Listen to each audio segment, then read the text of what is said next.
What's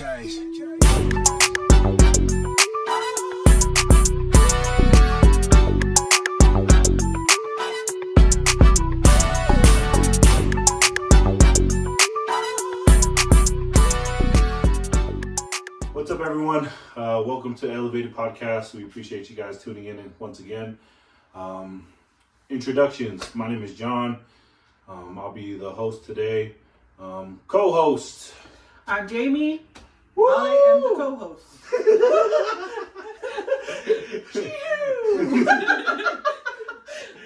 Jamie's one of my cousins, and then the person that we're interviewing today is Jamie's sister, Janessa. Janessa Tuai. So if you tuned in last week, we interviewed her husband, Inoke Tuai. So we're gonna hear Nessa's version. True story. Janessa's version. All facts. And we'll say the truth is somewhere in the middle. But yeah, so welcome back again. A big part of the podcast is we really believe in elevating individuals through love, laughter, and through life experiences. So that's what we're here to do. We grew up on your mom's home videos. Yeah. And so, gosh. and honestly, a lot of the home videos are corny and kind of like random, but I love them. And that's why, like, this means a lot to me as well. Because I love going back to them and it's like, oh my gosh, look at how small we are. Look at the sound of our voice or what we were talking about. What phase of life we were in. Yeah, exactly. I love that stuff. And so I'm grateful for you guys coming on. I'm grateful, James, to come and be my co-host. The other boys, they're busy with family stuff. Other boys suck. Love you guys, Luce. Love you guys. You're not going to go viral with us, or get ready for these views to skyrocket. Like, share, and subscribe. It's the most entertaining podcast yet. So, forewarning, it's going to be like this. This is how it's going to be. But yeah, thanks, Jane, and thanks, Ness, for being willing to interview. I've asked a bunch of people within the family, and most turned me down. Oh, yeah. I thought you weren't asking anyone. No, yeah, I've been asking people. How dare they? But it's been cool because little at a time, everyone's sharing their stories. Opens it up a little bit more for everyone makes else. Makes it more comfortable, be vulnerable. And so I'm grateful for you taking this time to be able to do it. You're our second female. Yeah. And so that's freaking dope. One thing before we get into it, I just wanted to share to the viewers, because I get this often. Oh man, I don't have a cool story to tell, or I'm just ordinary, or I'm just whatever. And I understand that because I feel the same way. Can't relate. We're not amazing. You literally said that yesterday. Don't listen to me. But like something that we really believe in is ordinary people doing extraordinary things. Mm-hmm. Like everyone has a story. Yeah. And so just wanted to throw that out to you guys. You all have a story and you all have a story to tell. Oh, I was just talking about, I don't know if you guys know the Tias. Like Lynn Tia and them. Yeah, so me and Liz's like really good friend, Liz's best friend is Phil. The little brother. Yeah. Okay. And so I was talking to Lynn, they had a party, and I was talking to Lynn and we were talking about the podcast. And he was like, man, I love your guys' podcast because every person has a story, but not everyone can connect to each individual. Yeah. And I was telling him, I was like, bro, like think about the scriptures. Mm-hmm. The Bible and the Book of Mormon is a bunch of people's experiences with God, and we don't connect with every single person, but there's certain people that we do connect. Yeah. And so I told him, it was like, for me, that's why I tell the boys too, we want a collection because we don't know who's going to connect with what. Yeah. You know what I mean? Mm-hmm. So. And I think people express themselves differently. So it's, you know, I think that also touches a different crowd too, like depending on how you are able to relate through the way you communicate or express your life story. I think that's sometimes things don't resonate with some people and they do with others, and that's okay. So. No, I like that because someone that watches our videos was critiquing me about that. Do I know that person? But she might be your mother. But I was telling her, because she was talking about certain things, that the way that I speak or the way I tell stories. And she was like, I don't like the way you told this story or you talk this way. I was like, it's crazy though, because I've had so many people that same topic hit me up and thank me for sharing it that way. She just doesn't like you in general.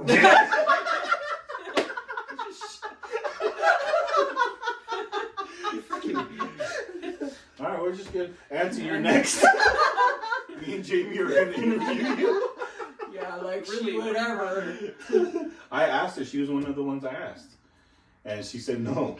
Really? Yeah. Well, she said yes at first, and then she's like, "Oh, I don't think I want to do it anymore." I said, you want to do it? You don't want to do it? Make up your mind, lady. Well, she said that she told me she doesn't want to tell certain stories. Oh. I was like, you don't have to tell those stories. We're not forcing you. I don't know if you know this, but we don't have a gun to your back. It's not how it works. You're next, Mom. But so let's start from the beginning. Where were you born? Where did you grow up? Where do you fit in the line of your family. Your siblings?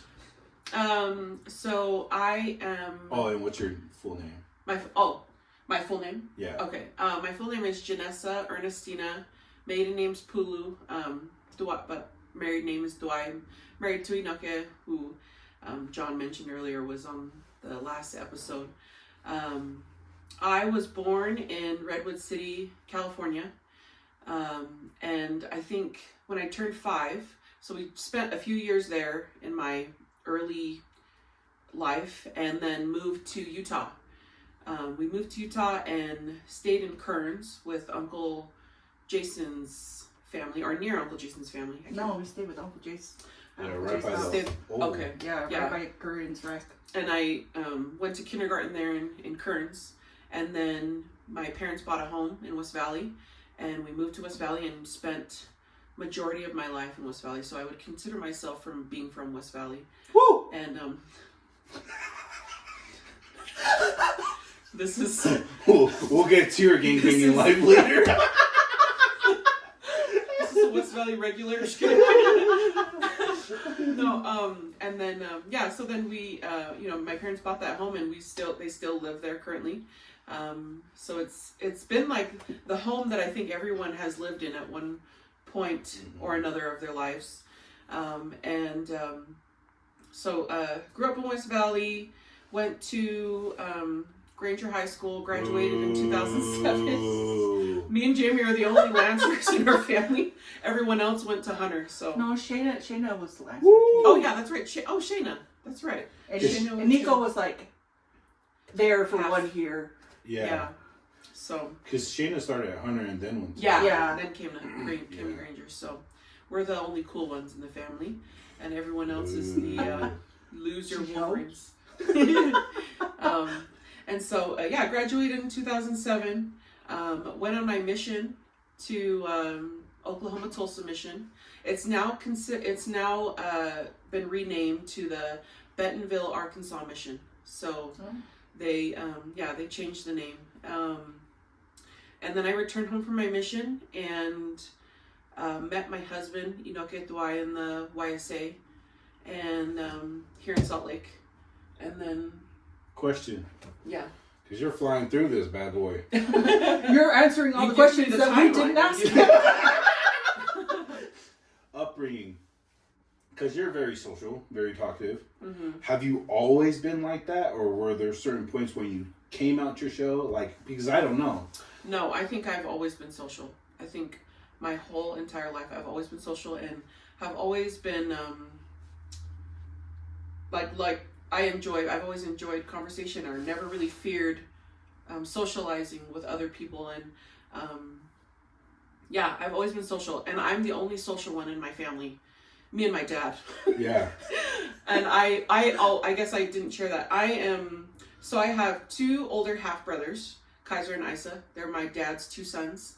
And then my older sister Dre, and then me, and then my younger sister Jamie, and then BJ, the baby of the family. My 2 older brothers, we didn't grow up with them. So I mainly grew up as the second oldest. Mm-hmm. And so if you know my older sister Dre, a lot of people are shocked that she talks. She doesn't, if you know her, then you know, but she hardly ever talks. She doesn't ever have much to say. And so I always felt the pressure of being the one to talk, or being the one to socialize whenever we were at family functions, or whenever we were introduced to new cousins or whatever. And even Jamie and BJ, those 2 hardly talk as well. BJ was on here previously, and I think that's the most I've ever heard him talk, was on his episode. Not a good sibling. Jamie's recently become very social. It's kind of weird, because I feel like growing up, I've always known Jamie as like social. Yeah. I'm social with people I'm comfortable with. She's socially awkward. If I don't know you, then I don't know what to talk to you about. It's like in different settings she's social, but in other settings she's not. Where I feel like I would consider myself social in every setting. Yeah. For the most part, I can talk to people, and I don't have issues carrying conversations, or meeting people. Or being awkward. Yeah. So, yeah, and I don't feel like I'm awkward in conversation, or, maybe some people might think I am, but I don't feel like I am. But, yeah, I'm the only, I think me and my dad are the only extroverts in our family. My mom is an introvert, and then, the rest are introverts. The rest are introverts. Do you think that had its sense of difficulties growing up, being like the only social one? Mm-hmm. Like, because like obviously you guys know I'm social. Yeah. Mm-hmm. But I grew up around everyone in the family kind of a thing. And you're kind of like passed around. Yeah, basically like a lost puppy. Unwanted child. Basically. Do you want this puppy? Do you want this orphan child? But for you like you said, you grew up in this basically the same house until you moved out. Mm-hmm. Did it have those difficulties of being the social one, or were you able to adapt, or like? I think for the most part I could adapt. I think it was just I sometimes it was a burden to me, because it was like my parents, because they knew that none of my siblings were social, they always relied on me to be the one to go and talk to people, or go and like whatever. And my parents always were inviting people over our house. So we always had like, because, back then during our majority of our childhood, my dad is very social. Mm-hmm. So he's constantly having garage parties, and there was always like kids coming through our house, and my parents would be like, go play with the kids, like go get to know them, blah, blah, blah. And it was always like, Nessa, go talk to them and like get to know them. And it was always Nessa, go do it. And I'm like, well, what about Jamie and BJ and Jure? Like no one ever. And then it was like, those 3 kind of just waited until they felt comfortable talking to, whoever it was at the time. Like I remember, I have a memory of my dad had an aunt who was on like her deathbed in the hospital. And we don't know my dad's side very well, as well as we know my mom's side. So that also was kind of building anxiety for us, because we don't know them as well. And so we went to the hospital with my dad, me, Jamie, and BJ. And I was the only one talking. I don't think those 2 said one word. And it was, to me, I'm like, can you guys chime in? Say something, you mute son of a... And we're like, you got this, Ness. Great. And what was even funnier is that she spoke Samoan. She was speaking Samoan, so it was like even more of a challenge, because none of us speak Samoan or understand, except for Jord. Wait, So you were speaking English to her? Yeah. And she was speaking someone, but does she had, understand She had like English? broken English. Yeah. Oh, okay. Yeah. And so, and a lot of the times I was like, I don't know what she's saying. So it was just, you know, like little things like that where it was like, I have to deal with it because I'm the only one talking to her. And she's only looking at me because I'm the only one chatting. And my siblings over here are useless. You know, so it was like, I just always felt the pressure. Go ahead and go get us some snacks. Yeah. We did indeed get them Yeah. snacks. So That they were actually happened. Actually part of the Yeah. story. Oh, you want snacks? I'll go get them. That's all I said. Yeah. Cookies, crackers, water. But I think in some ways too, I felt like, because I felt like that's like, me personally, I felt like that's the responsibility of the oldest. So sometimes I felt like the oldest because my sister Dre is so introverted. In fact, I think she's the most introverted out of all of us. Yeah. And if you can even get a sentence out of her, then that means she likes you. Because she's not one to talk a lot.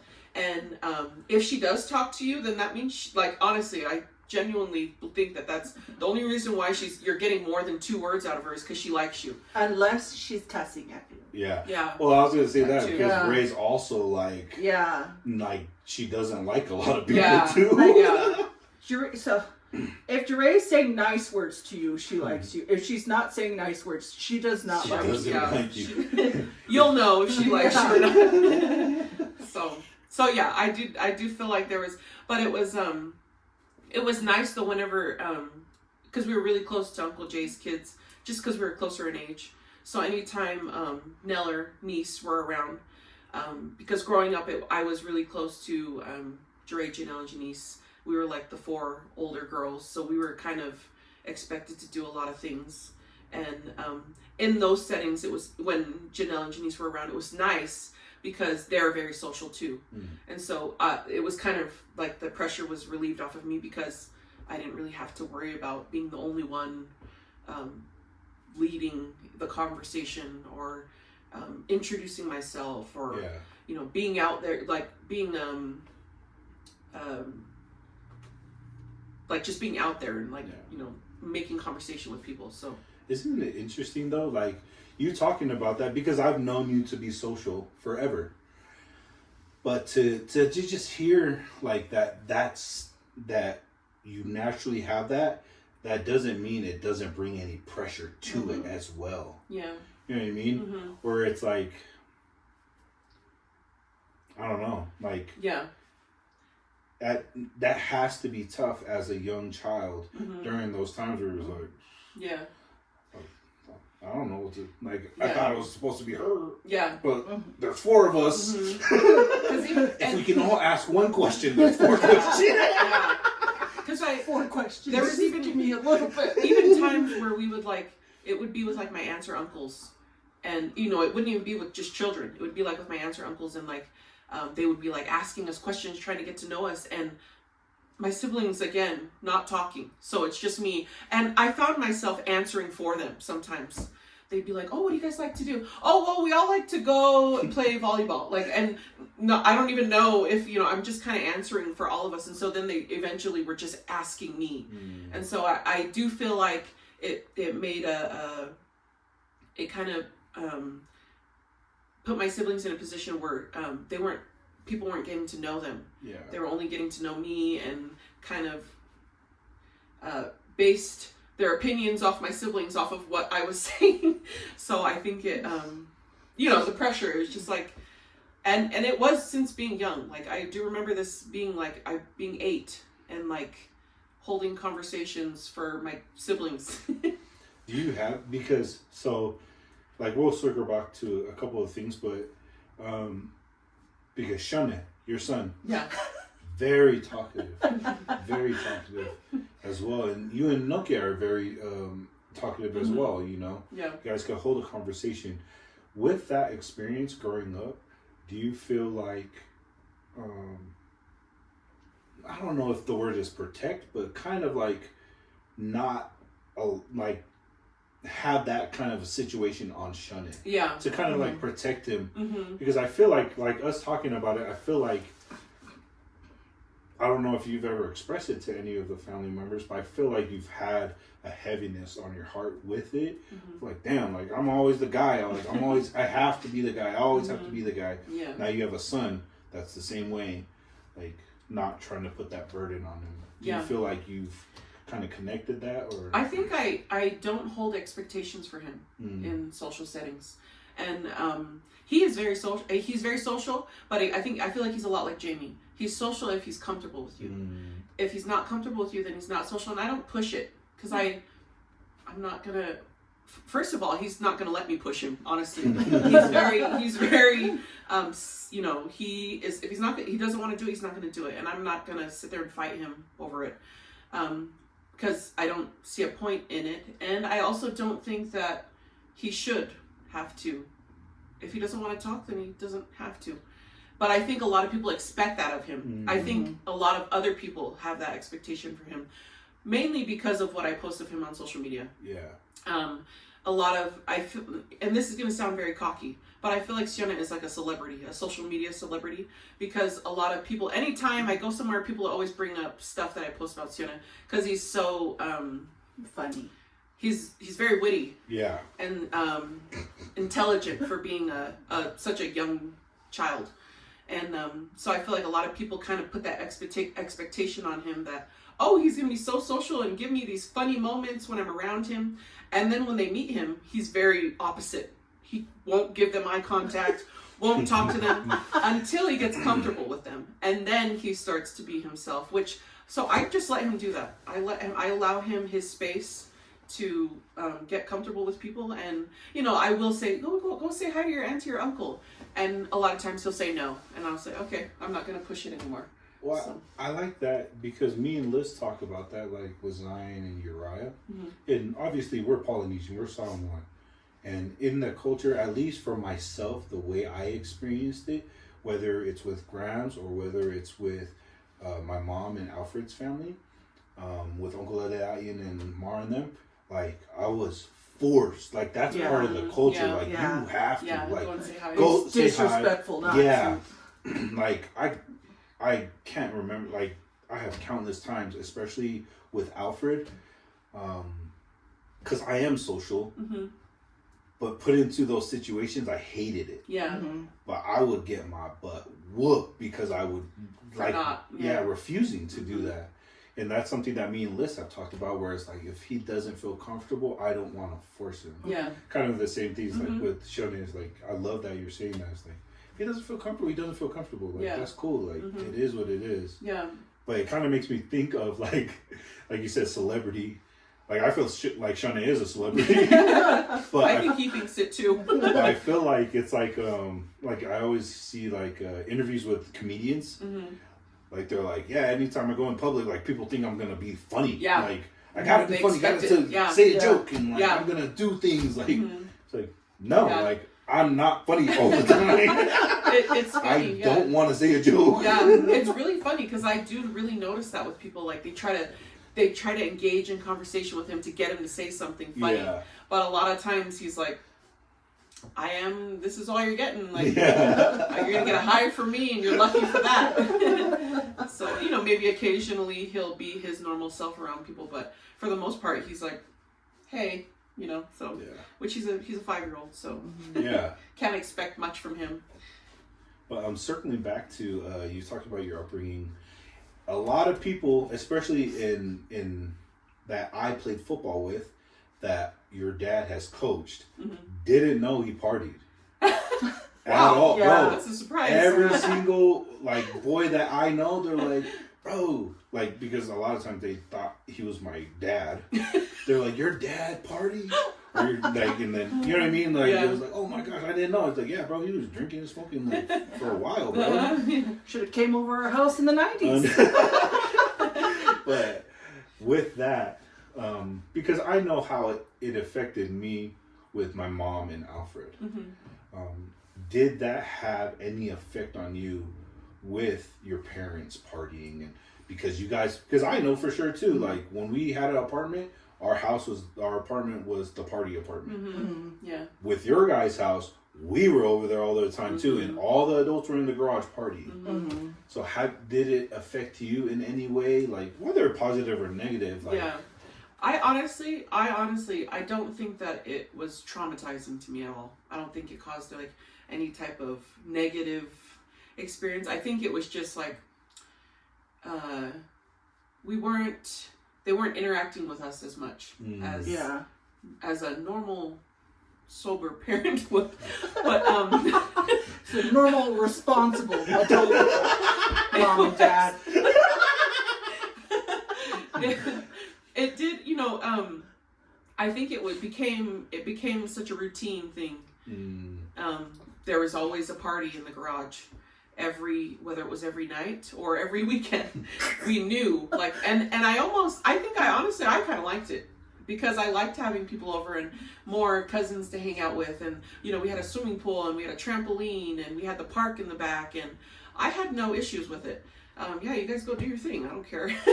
So it wasn't. I don't think it was really traumatizing at all. But one blessing I think that's come from it for myself is I've had my entire life. I've never tried any type of substance. I've never drank. I've never smoked any type of, and I've always had zero desire to do it. And so I personally credit that to my dad changing. And although we were exposed to it as kids, like our entire childhood, I think the exposure caused me to have zero desire to ever want to do it. I think just because I was like, I didn't see the thrill in it. Mm-hmm. I didn't see what was the hype around, you know, being unconscious. And, you know. Also, being around it when we're little, you see the fights that happen after, and you know, the drama, and it didn't ever feel like fun after. Yeah, like the consequences of after drinking. Yeah, and I think honestly, I think I was like, I don't understand, like, what's the big hype about it, because I'm fine, like, sober. Like, I have so much fun being sober and like get so much fulfillment out of life being sober. So I think, you know, obviously a lot of people do it because they're trying to fill a void, or you know, maybe there's something that they're dealing with and that helps them cope. That's their coping mechanism. But that's something that I'm grateful for, that I never had to ever deal with. Yeah. So. You mentioned fights, Jamie. Like, did you guys see that often? Like, after every... Because, like, for me, I seen it at, like, sober, not sober. Yeah. It was like sometimes they would be fine and everyone just goes home happy, and then sometimes, you know, someone's wife comes over and they start, like, literally someone's wife came over and they had a whole fight at our house. Or after, my mom would be pissed at my dad and they'd start fighting, and then, you know, they're yelling at us, go upstairs, like, still hear you fighting up there, but whatever. Thin walls, bud. And I think we witnessed a lot of the fights that you witnessed at your house too. So I think, like the aftermath of partying, and I still wouldn't say that caused trauma to me. Like, I genuinely don't feel like I was traumatized by it, because I think it's because it became such a normal thing that it was almost expected, because it happened so much. And I don't feel any resentment towards my parents for it. I really don't. I feel like they made their choices and made their mistakes and changed. Yeah. So it's, and I truly believe that a lot of the negative, what could be considered negative experiences in my life happened for a reason. And so I don't feel any type of negative way about those experiences. Yeah. I personally just remember the fun times. So, but Jamie's right. There were a lot of random fights going on. Well, I think it's dope to be able to express those, because at least from my perspective, it's funny because we all have perspectives on each individual's life. Yeah. Like, for me, I'll be honest, I always envied your guys' house because of the houses I grew up in. Yeah. And I'm like, dang, like I wish I grew up in one house and like this tight knit family, and you know what I mean, like because I never really seen the fights and the whatever. You know, every family has that, but as a child growing up and not seeing it, and then getting into adult years and not seeing it still, so my perspective was like, dang, like Ray, Ness, James, and Beej grew up in this dope house, like with no fights, in this nothing. healthy home. Yeah, exactly. No toxicity here. Exactly, you know what I mean? Yeah. But it's like these stories are breaking that perspective where it's like, no, we all had our own dramas within home. It doesn't have to cause traumatic experiences or feelings, but they are there. Yeah. You know what I mean? So I just think it's dope that you guys are sharing that, where I'm like, dang, like, that's cool. Like, it's not cool, but that's cool. You guys suck. It wasn't perfect. But you know what I mean? Like others that your friends or like whoever else on the outside may have seen like have that perspective. Paint this picture. Yeah, of like, oh my gosh, you guys are so lucky. Yeah. It's like, yeah, maybe yes, but also it wasn't everything you think it was. So I just think there's a lot that goes behind, behind doors that people don't behind the couch, random doors, behind any closed object, any window. There is an open door. Something's closed. But you mentioned part of it that changed or kept your perspective positive is when your dad made that change in his life. But I feel like we don't. Sounds bad, but I feel like we don't point out the perspective of your mom making a change as well. Yeah. Sorry, because we always think because at least when I grew up, we always talked about your dad. Yeah. But your mom was still doing the same stuff too. Yeah, she really was. And so, I know you mentioned your dad, but seeing the change in your mom. Yeah. Did that have the same effect to you as your dad did, or? I think so. Because I think if my dad were to be the only one that made the change, we obviously wouldn't be where we are right now. And it made a huge change in my relationship with my mom. I think where she was able to be more present, and even my dad too. I think it just opened more opportunities to have conversations with them or to even interact with them, because it was like they both worked full time. Came home, partied. And so it was like, there was very little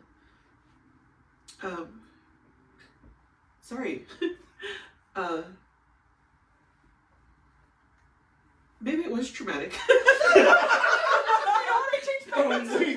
know what? Oh my gosh. You know what? What are these feels? I now feel traumatized. But I really think that was the biggest change.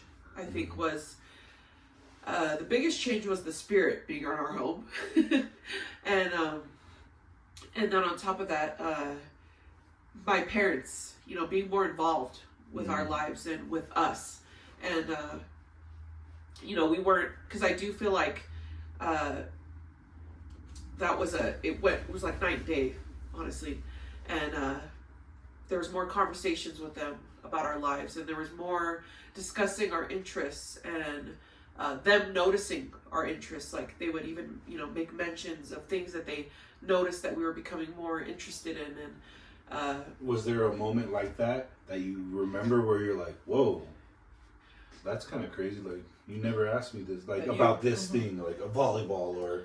Well, I think so. One that immediately comes to mind is my mom noticed that I was developing this bad habit of lying, and I really don't even remember much, but I do remember my conversation that she had with me, where she sat me down and was like, lying is a bad habit, and you need to stop. And she obviously had to be observant of that, and I think if she was partying and not present, she wouldn't have been able to observe that. Yeah. And that really changed after she had that conversation with me. That really changed my perspective on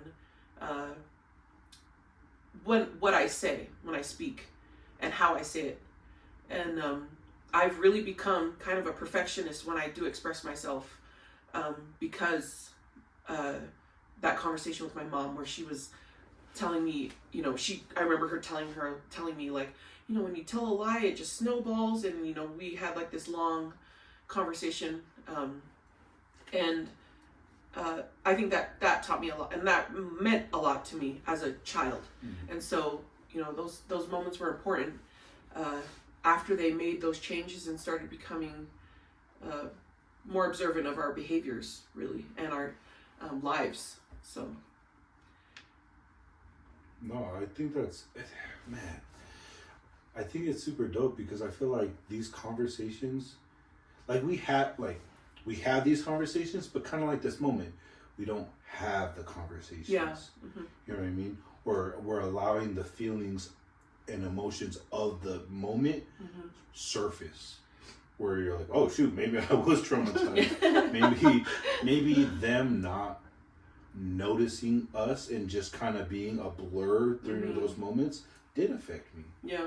I needed them at these moments. Even though I was having fun as a child, having fun with my friends and my cousins, that doesn't mean I didn't need them at those moments. Mm-hmm. There's other things that I was going through as a 5-year-old, 8-year-old, Yeah. whatever, that I wish they kind of noticed at those moments, Mm-hmm. you know? But like you said before, it's like no fault to them because they're still learning how to be parents. Mm-hmm. They're still learning how to cope with whatever their traumas were before that as Mm-hmm. well, you know? But like you said, it's like the blessing was the change. Mm-hmm. So with that change, because man, I remember my experience with it of when you guys and your parents went and was sealed together. What was your experience in that moment with your parents? Kind of leading up to it, and then like even being in the room, kneeling together and just Mm-hmm. making that promise with Heavenly Father. You know, to be completely honest, I think at the time I didn't really understand because I wasn't a temple member, and we had just barely been active for I think my dad was baptized, and maybe we were active for like a few years, and then my parents were able to get endowed, and then we were able to be sealed. I do remember being like in a waiting room. Me and my siblings, we sat in a waiting room and they were just showing us videos, which I think they were like educational videos as to what we should expect when we were sealed. And I don't remember retaining much of what was going on because, you know, I think we were just trying to take in everything and figure out what was going on. I just knew we were being sealed. And then I remember being in the room where we were able to kneel at the altar together, and I just remember my parents' faces, and how different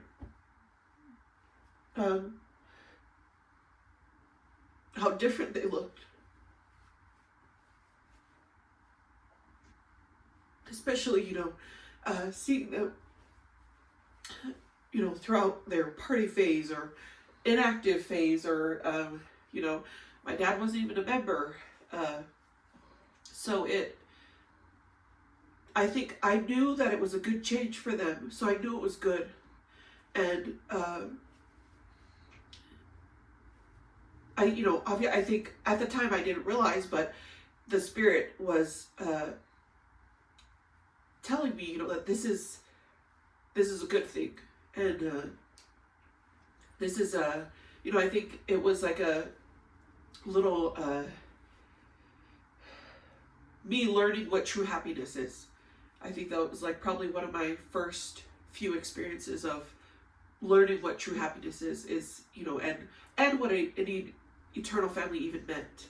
So I do remember that being my experience, that, you know, I didn't really understand at the time, but as I reflected in the few, like, you know, later on, I was able to really understand more of what that really meant.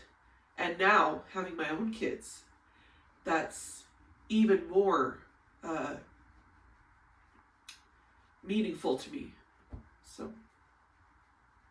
No, see, I think it's just dope to like experience that, and like, I don't know, that kind of hit me when you said the way that they looked within their face, like the change. Like, as kids, a lot of times we don't notice, like, we don't know what's actually happening, but we know, like, not even just in the temple, but outside of the temple, but we know something's happening. Yeah. By facial expressions, by body language, by things like that, by tone of voice. Countenance. Yeah. Yeah. And it's cool that as a child, like, how old were you? I think I was like in junior high. I think you just got to high school because I was in 9th grade. So I remember I went to seminary. So I probably was just starting high school. And well, that's kind of crazy too. But to that point of like, as a young woman, like seeing that change of like in their like, whoa, that countenance that you said, it's like that impacted you. Mm-hmm. Where it's like, oh, I see something different. I don't know what it is, but I feel it and I see it. I can feel it. Yeah, and I think that was like, that is probably more powerful than anything else that could have been told to me. Was the feelings. Mind you, we didn't grow up active in church. That's what I was going to bring up. Because you said that 2 years before that, that's when you guys got active because your pops was baptized then. So if you're just becoming a sophomore, that means you were in 8th grade when it all began. Yeah. So 8th grade, what is that? 14 years old? 15 14. Years old? 13. Because I, 8th grade? Yeah, like 13. 13, 14. Because 14's like 9th grade. Oh. Well. But like, think of that. Like, because even that perspective in my head, like you look at your parents now, you would think they were active forever. Right. But really, they weren't. And for most of your life, to be honest, you guys weren't either. You know what I mean? It's like, so like, because in my head, I'm like, I had a conversation with some of the older folks in the family at a family function, and they're talking about an individual they knew growing up. They're like, we'll call him Bob. They're like, did you hear about Bob? He left the church. It was like, man, he was so strong in the church. Him and his family always went to church. And I was like, how do you know Bob had a testimony, though? I was like, anyone can go to church. He's like, yeah, but their family was so strong. In attendance? I know. Anyone can. I was like, that doesn't mean. So we had, and obviously, you know, it comes down to like John being disrespectful. And stuff. That's why no one likes you. You know, I'll even be transparent because I feel like that I do that too, where I'm like, man, like they seem very active. Like, how could they have fallen away? But you know, of course, we all are reminded that appearances aren't everything. People, you know, I should know that especially because we, you would if you were to meet my parents now, you would think that they'd been active members their whole lives, but. And then people are, you know, like John said earlier, people are shocked to know that my dad wasn't a member for majority of his life. Yeah. And that, you know, our entire childhood, we never went to church. The only time we did go to church was when Grams came and took us to church. R.I.P. Grams. And by Grams, I'm referring to my mom's mom, which is John's grandma as well. And not yours. Jimmy doesn't have a grandma. No, but and that was literally the only time we ever attended church was if my grandma was in town, because she lived in San Francisco and we were here in Utah, and there were times where my dad was Catholic, or grew up Catholic, and so there were times where he would take us to the Catholic church with him, and so we did have a few experiences there. But my dad wasn't active there either, so we only went a few times. Like, and this is what it is. This is the first and last time to come here. Yeah, but but other than that, we didn't know. So you know, I missed my entire primary years, and never got to learn the primary songs. Didn't learn the basics of church or who Joseph Smith was. Didn't know any of those things. And then we went to church and I was a mime maid. then we were active in church, and I was a my maid and young woman. And I remember just being so embarrassed when we first started becoming active, because they would stand and recite the young woman theme. And, we're like, what the heck? Everyone has it memorized. No one has paper in front of them. I have no idea where we're, It was honestly kind of embarrassing to attend church when we first started becoming active. And we started at a Mapusanga, the Mapusanga Award, it's on one award. And so, nothing against Mapusanga, but it was just, I don't know. It was uncomfortable at first being active members, going from never going to church to now we're going every single Sunday. And not knowing, everyone, and at least what it felt like to me, everyone else was active members their whole lives. So they knew everything. And I remember too, being in church, and I got a scripture set from Graham's when I got baptized. And whenever we had to look up scriptures, they'd be like, turn to Acts 2. And I'm like, where the hell is that? I don't know. Like, I don't even know.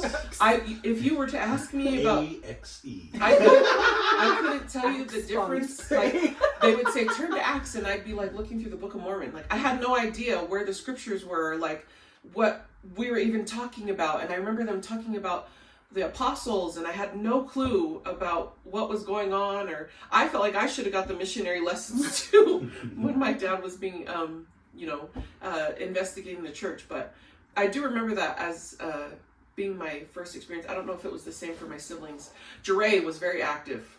She was also another one that you wouldn't think it now, but she was super active back then. She was actually, I think my parents credit my dad starting to investigate the church to Jeray. Jeray's group of friends at the time brought her to activities, young women activities. And then Jeray started becoming like wanting to go to church all the time. And that kind of pushed our whole family to start going to church. And then, hey, yeah, I didn't know that. Yeah, that was my parents. Yeah, they kind of. Nice job, Ray. And so I think there was a lot of different things that kind of led up to my dad being baptized. But that's one that not a lot of people know, is that Jeray kind of pushed our family to go.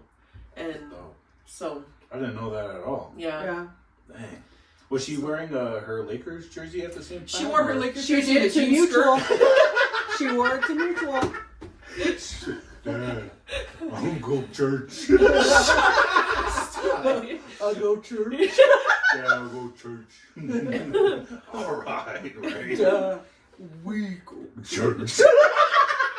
You're just kidding. Love you, Ray. Don't be I hope you beat them up, Ray. Love you, Ray. Don't hit me. My bad.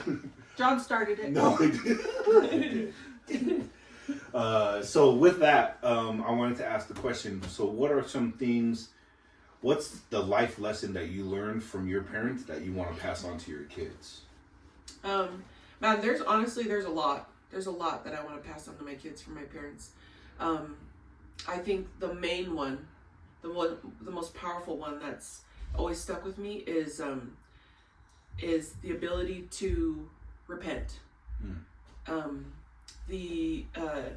More so the ability to be human and make mistakes, and know that, not that it's like, oh, I can do whatever I want and just repent for it later, but more so that it's okay if I do make mistakes, as long as I'm headed in the right direction and trying to progress. And I feel like my parents, my dad, both my mom and my dad, I think them being themselves and doing it so transparent, because I feel like a lot of times people become ashamed of their mistakes and try to hide it and have this image of, I've always been perfect my whole life, and sweep things under the rug and like act like they didn't commit fraud, or different type of different talking about. Who do you have in mind for examples? Whoa. The shoe fits. Just kidding. That was very specific. I'm just saying. Which specific person has committed fraud?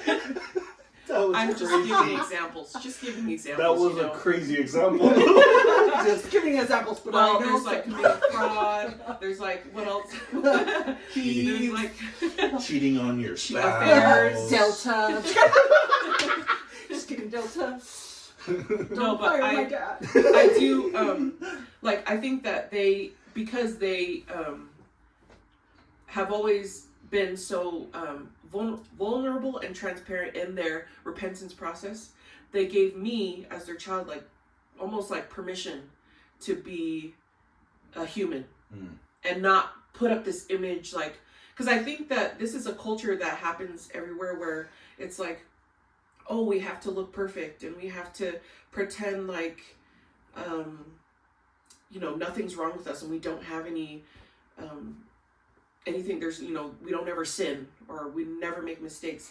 And I just love that my parents have always been okay with who they were and doing it with a humble spirit, I think is what it is. And so I always felt like it's okay, like if we make mistakes, and it's okay if my image isn't perfect, and that's not always, you know, as long as I'm being honest in what I'm, and I, what comes to mind is a quote by Elder Holland, where he says, salvation is not a cheap experience. And I think that's, you know, sorry, if this is jumping ahead, but this just makes me think of when Enoka and I were trying to, when we were getting married, we originally were supposed to get married in the temple, but ended up getting married civilly. And breaking the news to our parents was kind of a stressful, because we felt like we were letting them down. And the one thing that I remember my parents saying when we broke the news to them was, my mom was like, you know, I am disappointed because you guys are both return missionaries, and I know that you both know better, but I'm glad that you're being honest. And I think that's so important to instill in your children, that it's important to be honest, and it's important to know that salvation is not a cheap experience. Like if you have to sacrifice your image or sacrifice your reputation for the sake of being honest, especially to someone like God, you know, that's just, and truly, I think I've become so fearful of ever being dishonest with God, and feeling like I should enter the temple just to look like I'm worthy, even though knowing deep inside that I'm not, and that would eat me away. And I feel like that's another thing that Graham's kind of instilled in me too, is that you know, do things the honest way and do things the right way, because you're going to be held accountable for it. And that, I truly fear for that. I don't want to be at Judgment Day and being asked like, why were you doing this? You know, just to look a certain way. So yeah. What's one thing you love about each sibling? Oh, let's see. Like I said, my two older brothers, I wasn't super close to them. So I can't really answer that one. But Jure, I think the thing that I love the most about Jure is I think I can speak for me and my younger siblings, and when I say that she's always been like the second mother in our home. Like, and you know what? Now that I think about that, I think that's how we got through my parents' party phase. Was Jure was mothering us.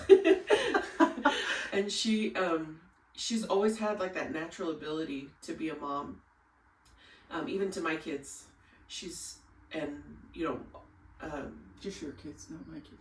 And actually, to all of our kids, honestly, she's such a mother, and she has always, even though she's quiet and doesn't have much to say, she's always had like that protective mother instinct with her siblings, and she's, you know, anytime someone's crying or hurt, Ray's always the first one there to comfort and console, and I think that's a superpower of hers, is to be able to console us in our times of need. So, and then Jamie, me and Jamie are like 1 year apart, and we have been always considered one. Anytime my mom yelled at me, she yelled at Jamie. Anytime she yelled at Jamie, she was yelling at, like, we were always considered one child, I feel like, and we were the middle children. So I think we were always considered the headaches of the family.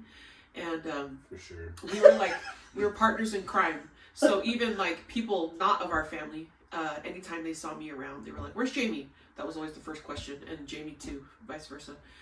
And so we have had so many experiences, and there's hardly any experiences in my life where Jamie wasn't a part of it. And I think Jamie, my most favorite characteristic of hers is her loyalty. I don't know, like, she's probably like one of the most loyal people that I've ever known. She's like one of those people who has the same friends from elementary. And because a lot of people that I know, like, they go through different, like myself, have different crowds of friends during different seasons of life. But Jamie has always been super loyal to her friends and to really anyone that she loves.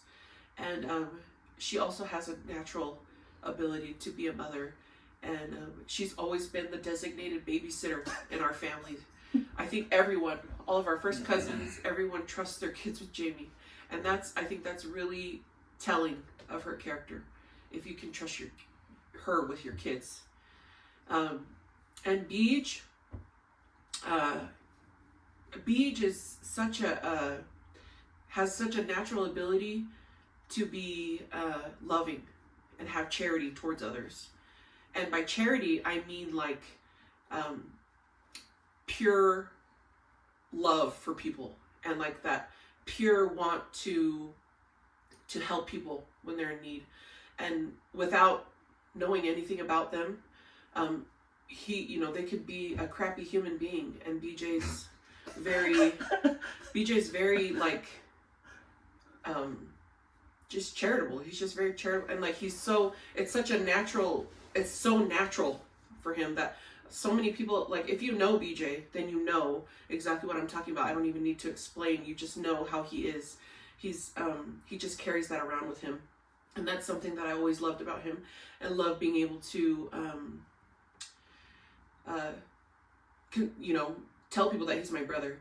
I know during his podcast, everyone was talking about how he was like the golden child of all the golden children, and in each family he was like the trophy winner of golden children. And I always seen it as like I think a lot of people might see that as like, oh, that could be like really annoying to have to be around people constantly gloating about him and not about the rest of us. Why'd you point at us too? No, there's all three of us in this room. No, the rest. I'm just saying, it comes out randomly. But it does. It really, like, he gets out frequently. I think if you're related to us or in our family and you've been at our family events, frequently his character gets highlighted for how, his character, just how... It's just when, like, we're watching football and say Tom Brady's on the TV. It's like, Tom, he's one of the greatest or the greatest, and some people are like, Beej should have been a quarterback. Yeah. He's blind in his eyes. He can't see. You like rarely will find people who don't like Beej. Yeah, I don't think she does. I think he only has one enemy, which is Jamie. I really do. I'm not his enemy. Frenemy. I love Beej, but BJ isn't shown a lot of tough love. So that's why you're right. I'll agree with you on that one. There we go. I don't think he was shown tough love, actually, at all. But yeah, that's probably my favorite characteristic of Beej is just his very natural ability to be charitable to others. So I have a funny story about Beej. So we went. Let's make this podcast about Beej. We were with some of our friends from California, and Beej was with us, and we were in Vegas. We all go to the movies, and they freaking love Beej. Beej is freaking the guy now. And we go to the movies, and we're getting our drinks, and then Beej goes and gets his drink, and then my friend's like, "Oh, BJ, you're not gonna get any ice?" He was like, "No, I don't really want any ice." He goes, "You're so humble." What does that have to do with humility? But I feel like that's all the time with this. John's like, I didn't get any ice. It's true, though. It's like random. It's so true, It's though. like doing random Yeah. things. Like, Beach is so humble. Mhm. I'm like, Yeah. what? Yeah. It's so true. It's so true. People, And I don't even people just come up to you and it's like, "Your BJ sister? He's such a great guy." like people. So many, and I think to other people that don't know BJ might think that we're like bragging, but we are not. Like we're being completely genuine and honest about our interactions with people. Like people kiss the ground that he walks on, and that's a pure example. And like being his sibling. I think a lot of people would think like that could be really annoying. But I think it was more annoying for Jamie just because Jamie got compared to him a lot because she's the closest sibling in age to him. And for me it wasn't as much as I don't think I ever really got compared to him, honestly. And It's only me and Jamie. and more so Nessa and Ray were like BJ's second mom put together, and they like stood up for Beej whenever anything happened. Like kisses boo boo, kisses boo boos, and put him on his. He's like 6th grade, and Ray's holding him on his freaking hip. Like, and you're it's never like, gonna let that down. Gosh. and it's like, go. You're giving true middle child energy right now, Jamie. I am a middle child. But yeah, and I think out of anyone, if anyone were to know exactly what we're talking about, it would be John, because John kind of grew up with Beach as a sibling. And John so also got John like, knows compared exactly to what we're Yeah. talking about the Oh. comparison. So only I me was and the- John yeah. know. Yeah, I was the bad brother. yeah. Well, I think everyone compared to BJ was bad. Yeah. If you're not Less me. than. Why do you keep getting in trouble? Why don't you be like that? It's like, Why do you suck at life? Why don't you do that? why can't you read? Why can't you get out of the family? Make some more room for B. Beach is in the corner reading Harry Potter. Oh my gosh. Why are you reading that, dude? The book's upside down, bitch. He likes to read upside down. It's a smarter way to read. All right, so let's transition into mission. Did you always want to go on a mission? I never knew this. I think I did, actually. I think I did always want to go on a mission. Mainly because Grandma bore her testimony about one of two things. About paying your tithing and serving a mission. And, That tithing. after hearing it so many times, because she did it a lot. If you know my grandma, every fast and testimony meeting, she was up there at the pulpit. Every baby blessing that she attended, she was up there at the pulpit.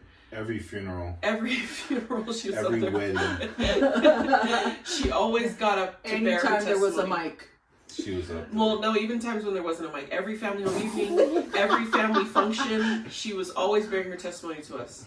And it was just always expected. We always knew she was going to bear her always, knew what she was going to bear her testimony about too. And I think that was just kind of instilled in me where I thought, okay, I'm going to serve a mission, even though I had no idea what that meant. And so, yeah, I do think from a young age I knew I wanted to serve a mission, at least I had the desire. So. I had this question pop. Oh, were you? No. No, go. No. Ask all the questions. Go, Jane. I didn't really write you on your mission, so you never, except for like that one time, I like yelled at you. Did you get like Yeah, I was like, How would I wrote know you. that you're yelling at me? You like, Because no, I was like, she wrote it in all caps. I did write it. Like you wrote me, and you were like chastising me. I felt like, so I like wrote back, and I was like, yeah, well, I was just like writing angry things at you, and then you're like, Where's whoa. this question going? I was like, I'm getting to the point. Just let me tell you. Let this be The about me a question's little gonna have bit. nothing to do with this experience. She just wanted to get that out. I just want to get this off my chest. You We're waited talking until about this this. episode to say this, Jamie. I just want to tell people how I've never heard this You story. were quiet on the drive up here, and then get in here, and now you want to say this. the We drive was 5 minutes to get here. Okay, We reviewed these questions and we didn't bring this up. Anyways, you're the one who asked. Anyways, I don't think I really know much about your mission, and that's like probably the only thing I don't really know about you. So could you tell us some stories about the mission? All right. You're not asking anymore. You wanted me to ask a question? That's the only one I got. What was your question, John? Where was the angry letter connected to the mission? She asked. Roll the clip. What did I ask? She didn't ask. I don't know. What You you're brought talking- that up. What are you talking about? I heard her ask. Ask what? No one said anything about an angry letter No, you said. or a chastising Because I letter. said. Because. What did I say? I said, Jane, go ahead and ask your Yeah, question. and then I was telling you how I didn't really talk to you on your mission because that one, except for that one time, and you're like, what one time? That's when you asked. Okay. I love it though. Thank you for asking the question. Great question. Great question. I'm not sure what experiences to share. No. So no, with the mission, because 2 out of 3 of us served. I'm just playing. I was still finding myself. I'm just joking. With serving a mission, that's what I wanted to ask. Is because you served a mission right after Nell passed away. Mm-hmm. How did that impact you? Preparing to go on a mission or whatnot. Mm-hmm. Like, cause for me, I had a conversation when my mom passed away with niece about Nell. Yeah. Nell passed away September 1st. I went into MTC September 14th. Mm-hmm. I literally went 13 days after that. Right after. And I didn't realize how much it impacted me until towards the end of my mission. Because in my head, I was like, I gotta go on a mission, gotta do these things, gotta serve the Lord and do all that stuff. But did that impact you in some way? Oh, I think it impacted me a lot. I think some of my last conversations with her were about me preparing to go on a mission. And I do remember one conversation I had with her where she had recently, I think her and Ron got married the year before, and they were sealed in the temple. And so she was a new temple member. And I remember talking to her about me getting ready to go into the temple, and she was so excited and, giving me all this advice and different things. And so those were my last memories of her, were talking to her about preparing for a mission, and also talking to her about, she was trying to, they were trying to have kids. And so I remember her talking to me about kids' names that she was wanting. And those are my last memories of her. But I got called to Oklahoma, and that's where Nell was born. And I remember when I read my mission call, because Janelle just passed away. She passed away in September, and I think I got my call in October, soon after you left. Mm-hmm. And I thought you got it before. Wasn't Nell there when you got it? She had passed away already. Because I remember when I read Oklahoma, everyone was like, wow, that's where Nell was born. And so, we all kind of found that as a connection. And then, and it was, I believe she was born in Tulsa, if I'm not mistaken. And so, which is exactly where I got called to. And my mom had wrote a letter to my mission president and president's wife without my knowledge, and had told the mission president that I just experienced the loss of a loved one, and that they were born in Oklahoma. And so when I had gone on my mission, they had this huge meeting, my first day on the field, and they were introducing all the missionaries, the new missionaries. They were introducing all and they had me go up to the pulpit, and it was both my mission president and his wife standing up there, and they were introducing you. So they were sharing facts that they knew about you. And I remember standing up there, and he said, you have a special connection to this mission, don't you? And I looked at him like, oh my gosh, did the Spirit tell you this? I was like, oh my gosh, how did he know? And And then he had mentioned, your mom had wrote me a letter before you came and told me about it. And I just immediately started crying. You know, because it was so fresh. She just passed away. And I think death is hard to deal with, period. But my personal experience, unexpected death is a different type of hard to deal with. And especially, you know, I consider all of my first cousins my siblings. Like I mentioned earlier, we all grew up, all of our cousins grew up in our house, lived in our house with us at one point or another. And so I do consider us siblings. And I feel like we act like that. We act like siblings. Like we can go to each other's house and rummage through each other's fridge or hang out with each other, you know, whatever. And so it felt like losing a sibling. And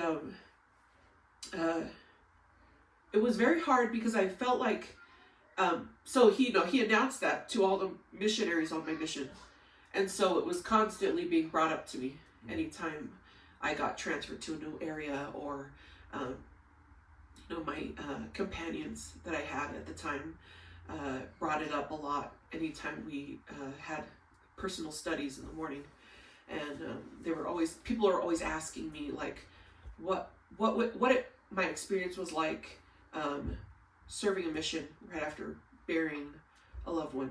And I truly do think that it made things more real to me. Like I said, I explained my experience before where we weren't active and then just started going to church halfway through my youth years. And how I came to the decision to serving a mission, my parents were trying to make a habit of reading scriptures daily. And I think at the time we were in Doctrine and Covenants in section 4, specifically, which if you know or are familiar with that section, it's about missionary work. And I just remember reading that section and having like the strongest feeling that I needed to go on a mission. And so I went with it. I was like, I'm gonna go. And I felt like my life was kind of just all over the place around that time. I was like, do you two feel, because you both went on a mission like right after Nell passed, do you guys feel like you got to fully mourn Nell? No. Nope. And like when you came back, do you feel like you still didn't get to mourn? I don't. Because it was so much time had passed? No.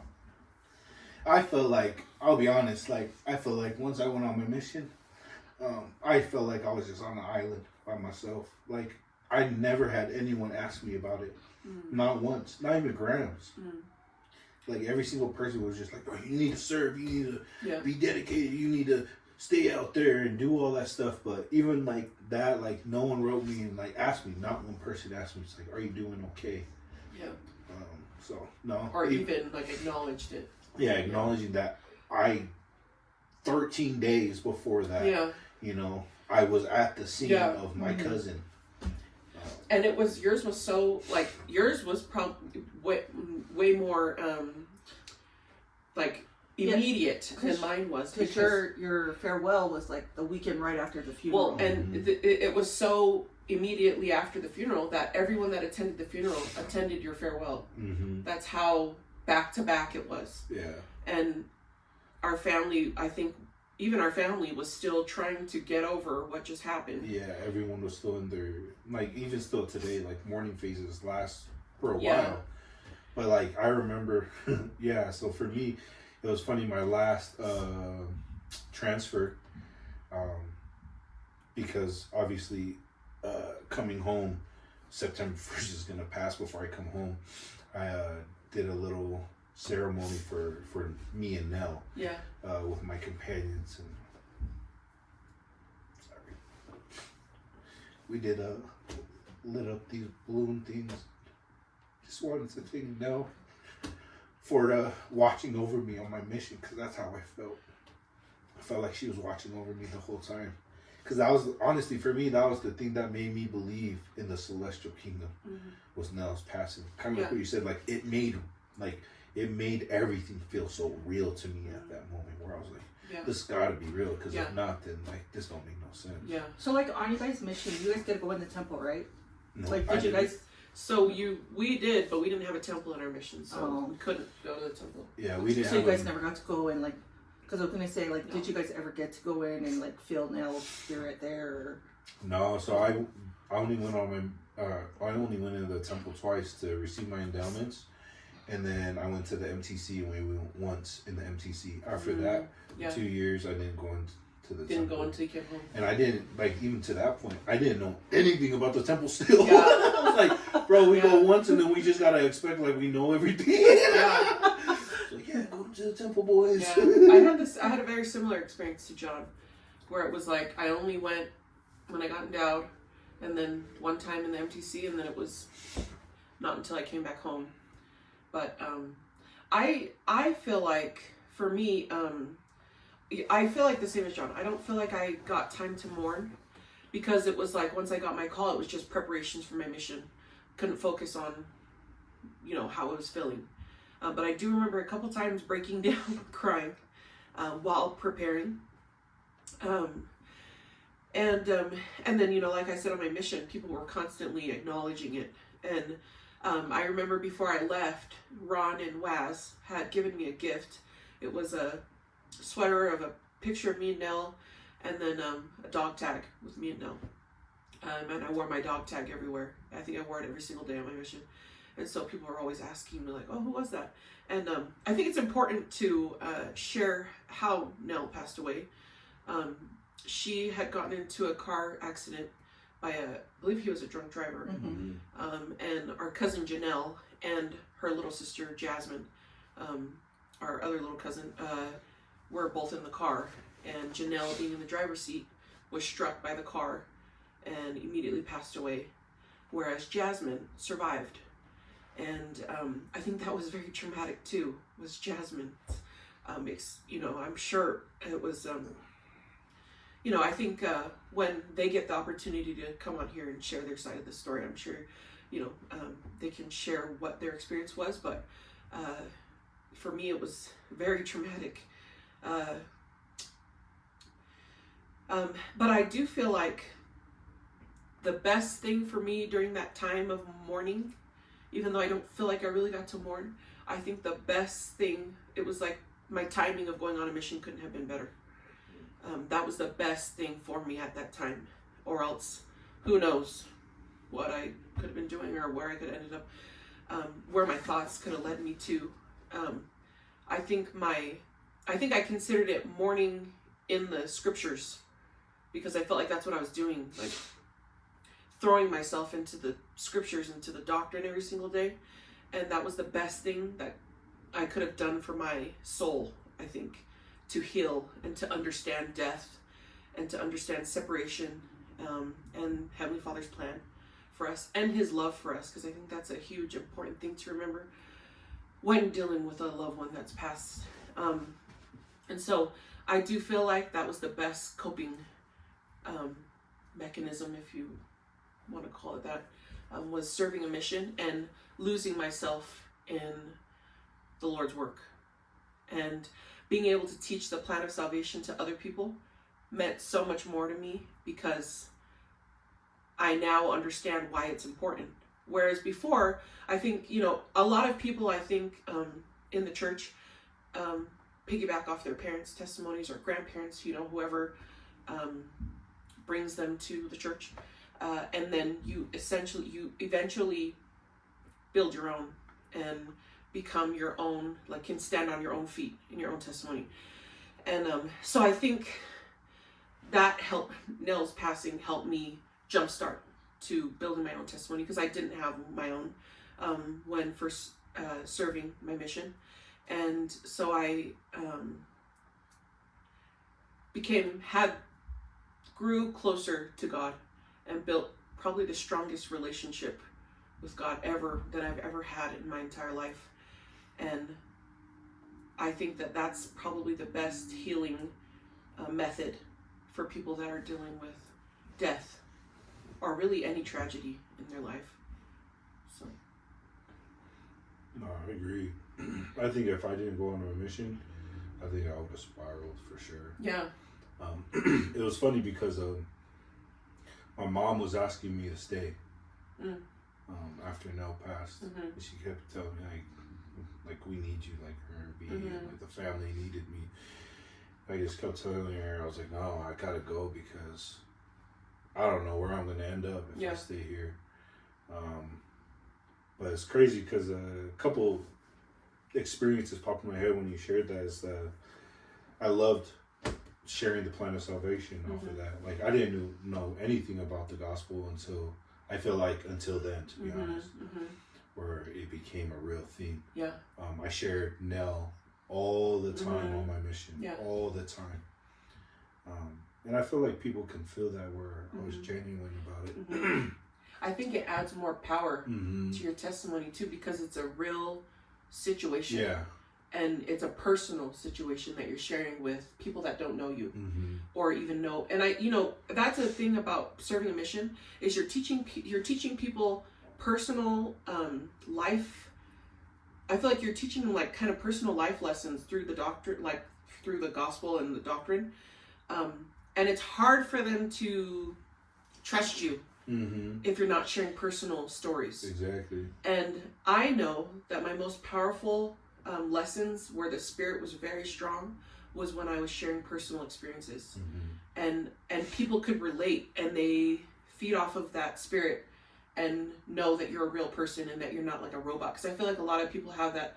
Well, not I shouldn't say a lot of people. Some people might have that image that missionaries are just out there to throw you in the water and baptize you, but it's we're teaching you more that we want you to have an eternal family and to be with your family forever. And so, these personal experiences make things more relatable for people. Yeah. And I think like another one that you brought up, Waz, honestly, like those two experiences was where I gained my testimony of the plan of salvation is through Nell. When I gained the testimony of the power of priesthood was through Waz. First blessing I've given was with Waz. Me, Uncle Jay, and Jordan. That was the first time I didn't know you were in there. Yeah. Wow. And so just seeing Waz, like seeing the power of her getting injured in the way that she was injured, but standing at the mic at the time of her sister's funeral, like that, like honestly sitting in the crowd and watching that blew my mind, where I was like, wow, this stuff has to be real, because look at that, like look at this miracle that we're experiencing right now. Another one was and I don't even think anyone knows this one, but was Jared. One night we're at your guys' house and Jared kind of lost it and was just kind of going through a lot, and he ran down the street. I ran after him and he went to where we put Nell's picture and all that stuff. Oh yeah, where you told us. And he was just bawling and all that, and he was on the floor just crying, and I was just trying to comfort him, and he asked me, he was like, "Bub, can you give me a blessing?" He was like, "I don't know if I really believe in that stuff, but I just need something to comfort me." And for him to ask me in that moment, knowing Jared, there's some power in it. So I gave him my first solo blessing. And that's the way that I gained my testimony of those things. And man, I gave a bajillion blessings on my mission and taught a bunch of times the plan of salvation because of those two experiences. Yeah. And those are the experiences I shared. Yeah. Like, I know this stuff is real because of this. So. Yeah. When I think about missionary work, I think about you two, because I feel like past the mission, you two have still done missionary work. Jordan especially... Just kidding. Beaches. Jordan Beach. Just kidding. I'm just kidding, Jordan Beach. I mean, I'm sure they do, but they're not like... They don't share it as often. Yeah. Like, you two share it more than those two. Like, how do you guys do that with the family? With, like, the people in our family who are questioning the gospel or are starting not to believe or to fall away. Like, how do you guys work your way around, like, sharing the gospel with them? I don't think sharing the gospel is always sharing the scripture or sharing doctrine. I think it can be shown. In fact, there's like this famous quote. I don't even know who said it. John probably knows who said it, but it's like, preach the gospel at all times, and if necessary, use words. And that just, that the underlining meaning is that you're teaching the gospel through your actions. So really, it's not sitting down and let me teach you the restoration and plan of salvation. It's like loving people and serving people. And I think that that's all that you can really, and doing it with pure intentions, not doing it for the sake of a selfish reason, like I want you to come to church because I think it's good for you. Because when it turns into something selfish, it's very ingenuine. And I feel like a lot of people can see right through that. And if they can feel that it's ingenuine, then they're disinterested. And if you're doing things not according to what people need or purely because you love them, then it's kind of pointless to try and, be an example or bring them to church if that's, what your desired solution is. But me personally, I don't feel the need, and this, I could be wrong, but this is my personal, honest opinion. I personally don't feel the need to constantly shove the gospel down our family's throat. If they don't feel, another thing, principle of the gospel is freedom of choice. There's agency. And I feel like the majority of our family knows and understands the purpose of church, and they know the basics of the gospel, but they've made choices to not attend church or not even be a part of the church, which is, to me, I respect their choice. And I feel like I can still show them that I love them, and respecting their choices and their freedom to choose, I don't know, I guess in one way or another, is sharing the gospel, in my personal opinion. I don't, maybe if there ever is an opportunity where they should come to me and ask me about, the church or gospel things or spiritual things, I of course will share it. But I'm not going to make it my mission to, you know what I mean? There's a thing is you don't want to drag people to Christ. You want to draw them. And if you're dragging them, it's not genuine.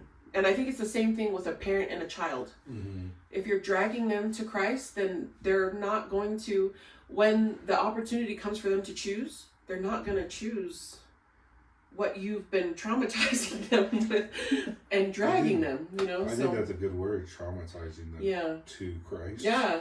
You know what I mean? And like a lot of people have good intentions, whether you're a missionary, whether you're a parent or anyone, you see potential, you want the best.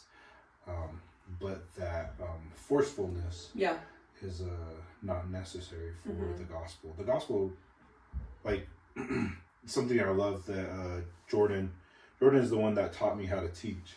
Like he's the one that lit the fire under me in the beginning. He always told me, teach with your heart. Like teach what you know and know what you teach. You don't teach stuff that you don't really know, and you just speak from your heart. Mm-hmm. So I've always held that forever until this day. Mm-hmm. And one thing is plumbing. Obviously, we're plumbers. Me, Jordan, and Sai. And Jordan always says, he's like, plumbing sells itself. You don't have to sell it. Mm-hmm. Like, we don't have to force it. Like, you need this. Yeah. And that's the same thing with the gospel. Mm-hmm. Like, you don't force the gospel. You don't have to sell the gospel. The gospel sells itself. Mm-hmm. And so it's like allowing individuals, kind of creating, like, how I feel. You create spaces to allow individuals to ask questions. Yeah. I had an experience with Nico and his brother-in-law, and, he's having lessons with the missionaries. And honestly, like, a lot of times, like, in my experience, missionaries come off very forceful and very number-oriented and, like, whatnot, and that's how he's felt. Mm. But we created an environment in that moment to allow him to ask questions. He's like, man, I'm interested in this and this. Like, I'm not rejecting the gospel, but I'm more interested in the gospel, but they don't answer the questions. Right. And so just creating environments where you allow those individuals to be able to ask and you genuinely want to answer and not say, you need to believe this now. Yeah, right. Does it make sense? All right, you ready to get baptized? Cool.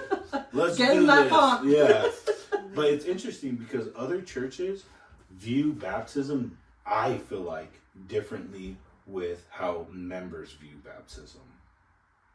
Like, a lot of times, because we talk about baptism at 8 years old, other churches talk about baptism anytime. And you could get baptized multiple times. Yeah.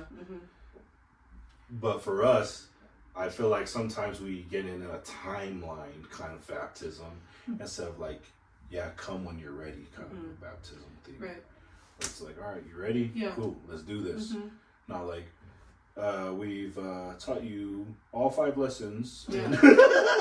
And that's, are you ready? my dad is a prime example of that. Like, you know, I know he shared his story of him investigating the church, but my mom, I do remember my mom saying that wasn't the first time that he had taken lessons with the missionaries. He had done so actually a few times before finally deciding to get baptized.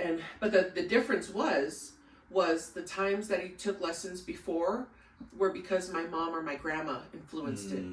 And then that last time before he got baptized was because he wanted to do it, and eventually got baptized because it was a decision that he made for himself. And yeah, I think it's just always important to remember that there's freedom of choice and that people have their agency. And that's something that I want to remember with my kids when teaching them the gospel, is that I can teach them the correct principles and then they govern themselves. And so good job, Joseph Smith. Thank you. I'm just kidding. Janessa Smith. You're one of the wives. All right, you two. What's the next question? Well, kind of leading into that, you brought in your kids. How was the transition into becoming a mother? So you served a mission, came home. Nokia told part of the story with going to college, all that stuff. But I would like, if we can, talk about, I know you've struggled with getting pregnant. Could we talk about that and then getting to the point of like motherhood? Yes, we definitely, that's, I mean, I don't think I could ever share my life story without sharing that part of my life. Nook and I got married in June of 2015. And we, you know, I know he shared, we went to Snow College and then went to Illinois. And the whole time, I was obsessed with trying to have kids. You know, I just felt like, okay, now's the right time. Now's the perfect time. And I just wanted to have kids. You know, you get married and then you want to have a baby after. But it definitely didn't come as easy as what it seemed. And, you know, like we talked about earlier, we're looking at other people's situations and painting a picture of, oh my gosh, like they're having so many kids and like they're getting pregnant easily and so is like, and it was very triggering during the waiting process, because we didn't get pregnant, I think, for the first 3-4 years of our marriage. It felt like an eternity waiting. And I know Nook talked a little bit, I was depressed. And I think it was because the comparisons. I don't remember who said it, but they said that comparison is the thief of joy. And it's so true, because I was constantly seeing other people getting pregnant and having kids, and I just couldn't understand why it wasn't my time yet. I thought I was doing all the right things that I should have been doing, and you know, we're married, and you know, what's the holdup? One thing that I do remember during this waiting process that is me, Jamie, my cousin Jasmine, and then our friend, Celia, put ourselves in a group chat, all four of us. We were all married. We all got married around the same time. I think we all got married in the same year. Like same 3 same years. Time, and we all got married at the same time, and we put ourselves in a group chat, and we're like, okay, we're all gonna try and get healthy and eat healthy, and because we were all trying to have kids. I think we had that group chat for what, like 3-4 months? Yeah. And all 3 of them got pregnant except for me. And that was like such an embarrassing experience for me because slowly they started to leave the chat. And then it was just me. And I didn't get pregnant, I think, for the next year and a half. And so that even felt even worse. And I don't think people understand what it does to a woman's self-esteem. Because you start to blame yourself and, gosh, what's wrong with my body? Like, why can't I have kids? Like, why are all these people having kids? Like it's, like it's easy. And so that was a very trying time during our marriage. But then once we moved back to Utah, immediately we got pregnant. And I just remember being so in shock that the test was positive because I really didn't think that my body was ever going to be able to get pregnant, because you've waited so long, you've had so many negatives that you finally, when you get the positive, you take 500 tests just to confirm it. And even then, that still isn't enough to convince you that you're pregnant. You have to physically see the baby in you. So it was very surreal finally getting pregnant. And being able to experience pregnancy, and then once meeting, once meeting your baby,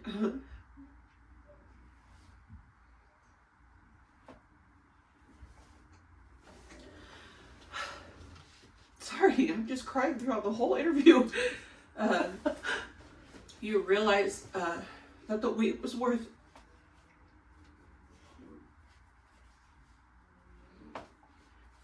And truly, if you were to tell me back during that time that I was going to have 3 kids, I don't think I would have ever believed you because I really was thinking like, okay, I guess I'm just going to have to be the aunt with no kids. But 6 years later, we now have 2 kids and expecting our 3rd in a couple of months. And I'm just grateful. I think I couldn't be more grateful for Heavenly Father's timing. But what really got me through those years was I really feel like that time really helped me build a stronger trust and faith in Heavenly Father that I thought I had, but I really didn't. And in His timing, and knowing that His ways are above mine. It was very humbling for me. But throughout the waiting period, I felt like I got little reminders from Heavenly Father that He didn't forget me, and that He still loved me. And those were enough for me to continue waiting. Those little reminders. Whether I was like praying in my car, or I got a little, someone says something to me that comforts me. Those were little reminders that Heavenly Father hears me and He knows me. And it was enough for me to continue following His timing and knowing that He was going to take care of me. And I couldn't have a stronger testimony on that now more than ever. Now being pregnant with number 3. There's just, although it's a trying time, it's worth it. And there's a lot to be learned throughout that process that I don't think I could have learned anywhere else or experiencing anything else than with the way I was, I experienced that. So. at any point, did you feel anger towards Heavenly Father? Oh yeah, I think a lot of times I did. I think I felt like frustration and like why not me yet? Like, why am I still waiting? And feeling like, because then you start to feel like you're the last one being picked on the team. Mm-hmm. You know, you feel like everyone's like, so then you start to wonder, like, what's wrong with me? Like, why am I not doing enough? You really start to question a bunch of things. When really, that's not the case at all. Like, you really do start to feel like it's, okay, is it favoritism? That's what crossed my mind a few times, was that maybe I'm just not favored. But then I read a quote by, I think it was Elder Christofferson, and he was talking about how he was dealing with some financial struggles in his life, and they were causing a lot of stress on him to the point where he felt like he was falling into a dark hole. But he continued praying and he continued seeking God throughout that time. And he shares that had he not experienced that, he would have never learned how to lean on Heavenly Father during trying times. And I truly, when I read that, because I read that during my waiting, so while I was struggling at this time, that's what I was doing. I was seeking counsel through general conference talks. That was my favorite thing to do, was read general conference talks. And so, and I remember reading that and just feeling like it was speaking directly to me, that Heavenly Father was saying, you know, you have to do this now. Like, you have to learn this lesson this way, so that you can learn how to rely on me and how to trust in me. And so, I did. I think I tried my best to have a good attitude. You know, although there were times of weakness and I felt jealousy or, you know, like a failure or less than, but I always got those. That's one thing that I can I have a testimony of. I always got those reminders that he remembered me and he knew my situation. And that's all I needed to know, is that he remembered me and that he didn't forget me. No, I love that. I love that because we talk about the blessings and like how amazing it happened, but I feel like a lot of times, I don't know, maybe I just because I think about like the church culture, but also Polynesian culture of like not showing weakness and whatnot. Right. Because a lot of times it's like I can't say out loud that I was angry at God at this time. Yeah. Uh-huh. And I like that you shared that. That's why I asked it, because like for myself, like as much as I love God, I still have my tiffs here and there where I'm like, bro, I'm doing all this stuff. Like I'm reading, I'm praying, I'm going to church, I'm doing this, I attend the temple, I'm trying to stay worthy, and yet all this stuff keeps happening. Right. It's like, I thought we was cool. Like, yeah. But kind of to that point of like, no, like I'm teaching you other lessons that can't be taught unless you go through this trial. Uh-huh. For every test, you receive a testimony. Mm-hmm. And it's something I truly believe. I'll be honest, a lot of times I hate it. But Yeah. You know, it's hard. I mean, it's a trying time. So I don't think very many people have good attitudes about it, to be honest. Yeah, I was like, unless you're super optimistic, which is kudos to you if you are. Let's do more. Shout out to you. But no, I appreciate you sharing that, because I know there's so many people like me and Liz struggled with having kids. Yeah, I remember talking about it. I'm not supposed to say that, but you know, a lot of times we felt alone. I know Liz felt alone. Mm-hmm. But then coming to know more people that have struggled with that, I just want to open up that door to motherhood, because you guys have such a big burden. I feel obviously it's a blessing, but it's a big burden as well. I talked about it with one of the cousins in the chat, asking her to come on. You know who you are. She's like, I don't have anything interesting. I was like, you do. You're a mother. Yeah. like It's all the interesting you'll get. like that's like something that's like that so many women could connect with. Yeah. And a lot of times isn't often shared. Yeah. Mhm. How hard motherhood is. Like I was raised by women. Oh my gosh. Yeah. I think it's because it's expected of women to just automatically do it, that Mhm. nobody really talks about it. Yeah.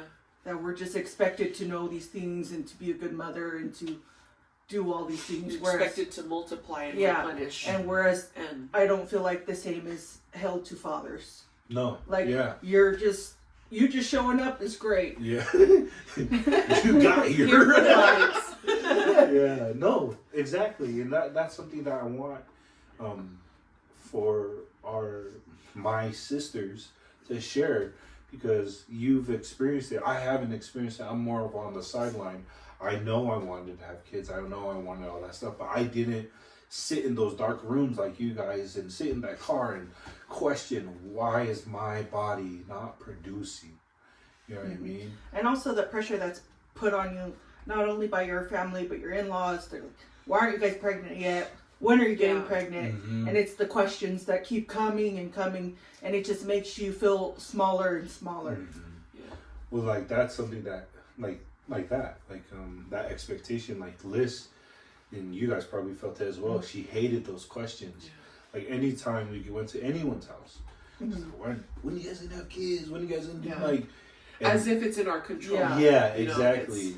And like, I'll be honest, sometimes some comments were made where it's like, do you guys even know how It it comes works? off. Yeah, it's like, you know what I mean? It's like, man, like, but I know like that hurt Liz a lot, where she didn't really want to be around anyone because she didn't want to get asked. Have to, Yeah. have to have the Oh my conversation. gosh, like, Yeah. I have So- to answer that question again and Yeah. again and feel small about it again. And Yeah.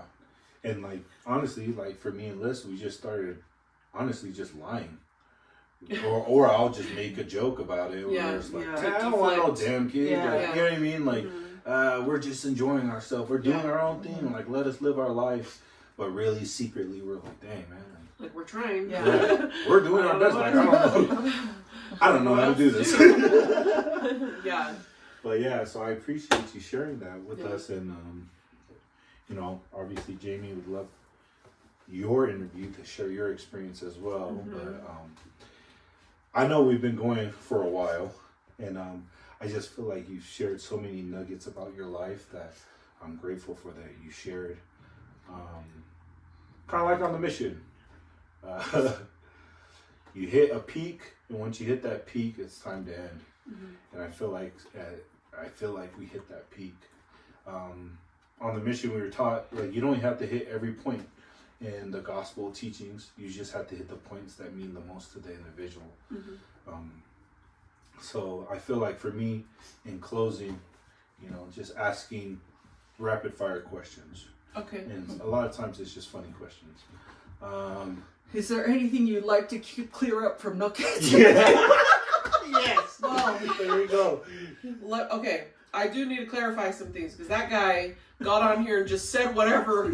Just kidding. No. I just was laughing because we listened to his episode together, and he shared our proposal story. I just feel the need to tell my side of the story because he expressed my dislike for how he proposed. I didn't dislike it. Okay, let me just make that clear. But I just need to tell my side of the story. So, Enoka and I met his family for the first time. I met his parents for the first time. We went to Chili's and ate. And we were dressed in church clothes because we were planning to go clean the temple that night. What's the temple? The Mount Timpanogos temple, right by daybreak. And so that was our plan. So we were dressed up. It's the Oka Mountain Temple.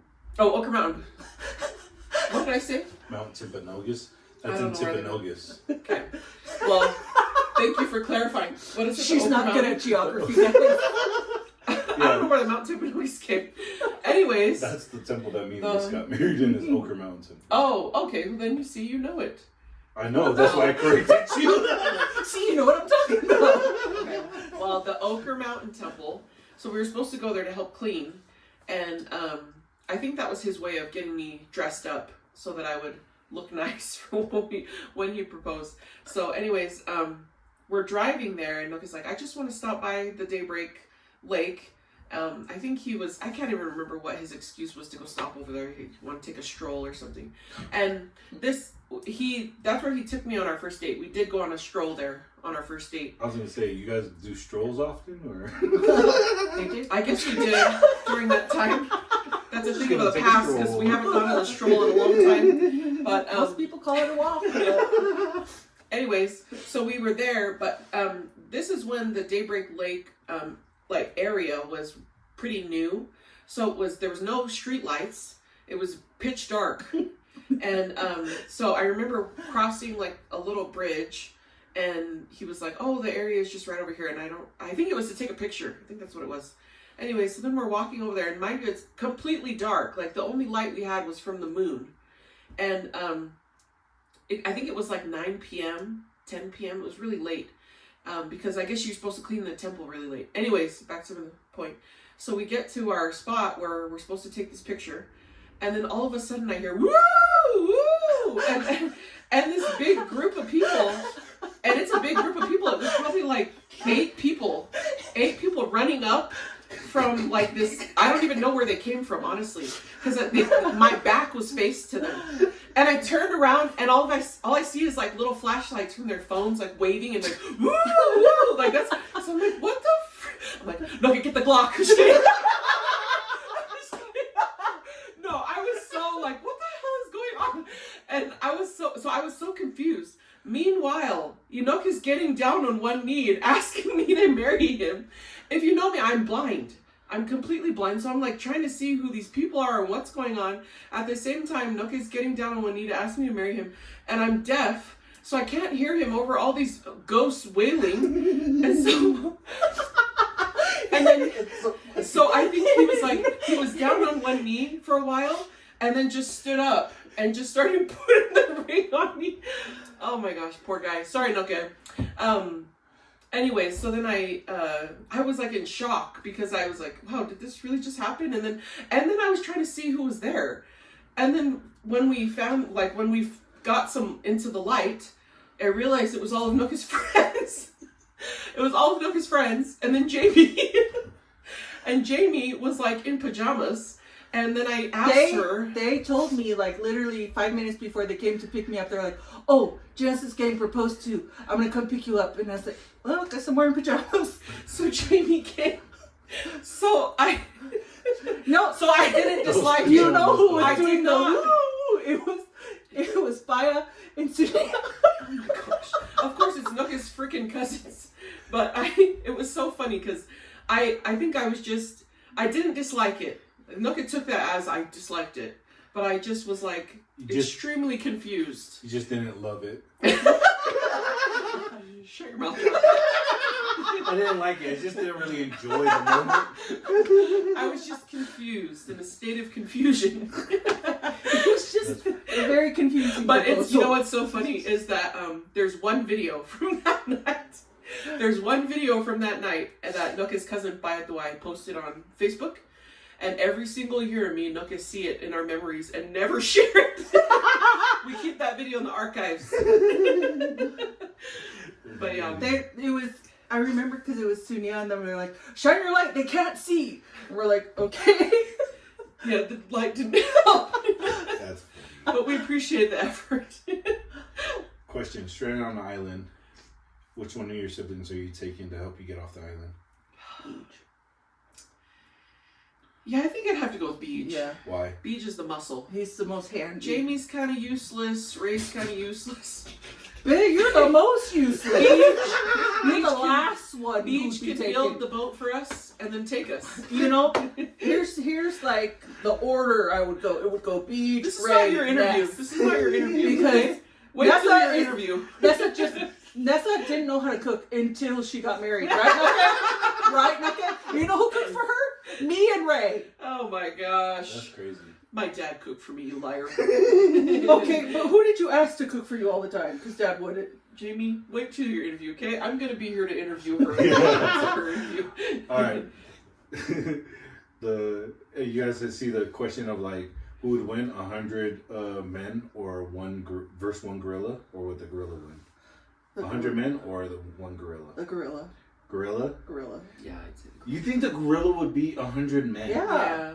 I watched a video of a gorilla the other day. That is so Men aren't crazy. very smart. It's honest.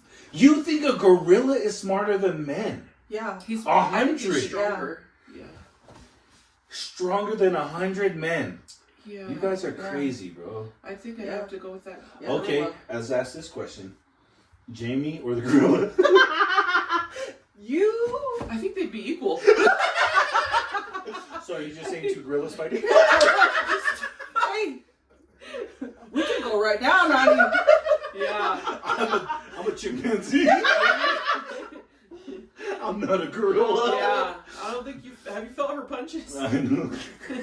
You guys talk about BJ's football hits, but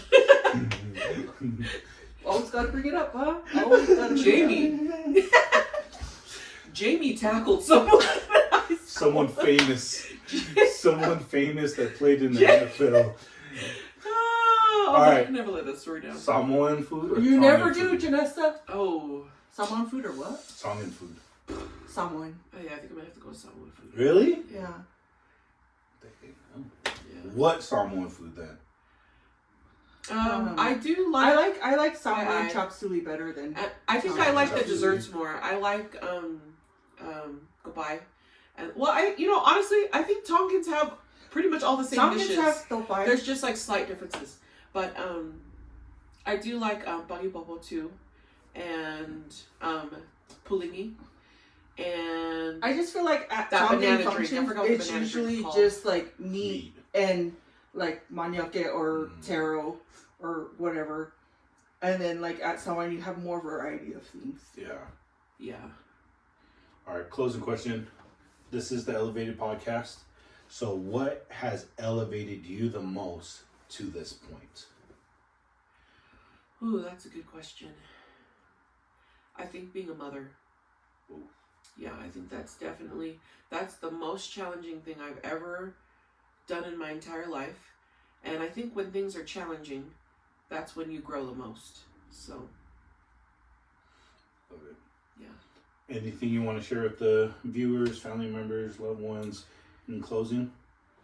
No, I don't think so. I think I shared it all. Jane? Any... Do you have anything else about the hate letter? Well, I wanted to talk about a runaway, but somebody Got it. wanted to talk about Got it. it.